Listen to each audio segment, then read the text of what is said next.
19 जानेवारीच तो दिवस आहे ना ज्याची तू आतुरतेने वाट बघतोयस? ही काही सामान्य तारीख नाहीये. त्या दिवशी पल्स पोलिओ दिवस आहे. एका बॉम्ब ब्लास्ट मध्ये 11 सोल्जर्स मारले गेले. जे 4 जण वाचले ते आजही अपंग आहेत. नशिबाने मला माझ्या मुलीपासून दूर केला. मला ती परत हवी आहे.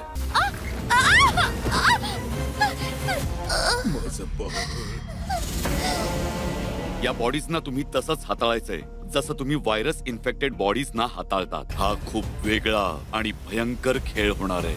नक्की प्लॅन काय होता? बायो वॉरची शक्यता. मानवी शरीरात प्रवेश केल्यानंतर भले माणूस मरेल पण हा जिवंत राहतो. माझ्या मुलीला वाचवण्याचा दुसरा काही मार्ग आहे का? आणि त्या वॅक्सिनचं नाव आहे समारा. चित्रपट पाहण्यासाठी लगेच डाउनलोड करा अल्ट्रा झकास मराठी OTT ॲप.